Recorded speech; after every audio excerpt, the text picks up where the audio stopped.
Yo soy su editora de España, aquí también está Mayra, que es su editora de México.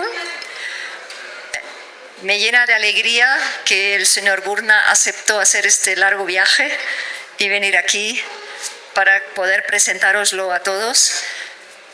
Yo soy gran fan de su literatura desde su primer libro, y cuando ganó el premio y hice la oferta por esta novela, le escribí una carta y dije que a mí no me debería vender su libro, porque yo cuando leí el primero me encantó, pero no me atreví a publicarlo porque pensé que igual no se vendería mucho. Una cobardía terrible de una editora, pero él es un hombre muy bueno, con un gran corazón, y me dejó publicarlo, así que le estaré eternamente agradecida. Yeah, of course we do. These sorts of events have their value at any time. At any time, because this is where we share and understand and tell each other about, have you read Mexican writing or whatever, all of that kind of thing.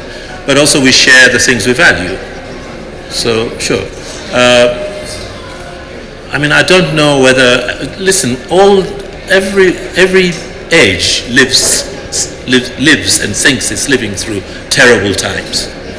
We all live through terrible. It's a terrible world we live in, one way or another.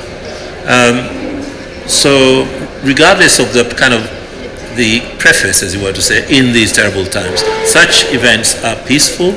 People are here because they want to be here. They're here to talk about things they enjoy and like and love. Much better than any other kind of congregation, really. Nobody comes here to fight. We come here to talk about things we like. So it's a good thing to do. So I agree.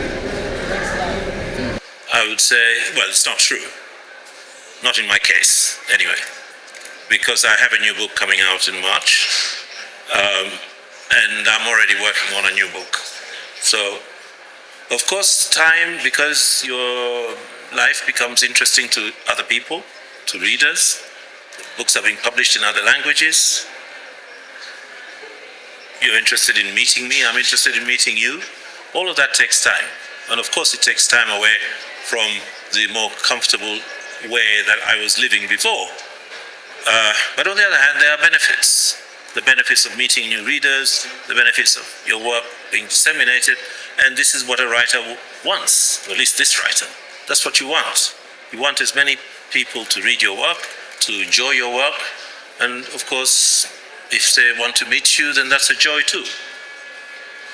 So I don't think it's true of everybody. So that's the first part of the question. The second part of the answer is that more often than not, again, I'm thinking of the Nobel Prize in particular for the moment. That prize is awarded to people because of their lifetime's work. And quite often, by the time they receive it, they're fairly old. If you look at the list, see how many of those are in their 70s. By which time, for a lot of writers, really, you're beginning to tire. Or you're beginning to, you've done probably what you need to do. Or it takes longer to do the next thing. So that could also be part of it. That, it's not as if it's coming in the middle of your career and then suddenly you can't write. It's coming at the end or towards the end of your career. And it may be possible that the cupboard is empty. You've done it, possibly. Are prizes a good thing? Without question, prizes are a good thing. They don't have to be big global prizes like this, although this is all right, I'm not complaining. Okay? But prizes tell us about writers we don't know, more often than not. Even if it's not just the winners, the short list or the long list or whatever, draw our attention to writers that we hadn't heard of before. And it can't do any harm, to actually publicize, to draw attention to. And then one of them has to win, or sometimes two, but certainly one of them has to win. Good luck to him or her. So if you can only help one, but you can also tell about others, I think that's okay. So I think prizes are good, not a bad thing. What harm do they do? You say they inflate egos. Well, writers are, most of them, full of egos anyway.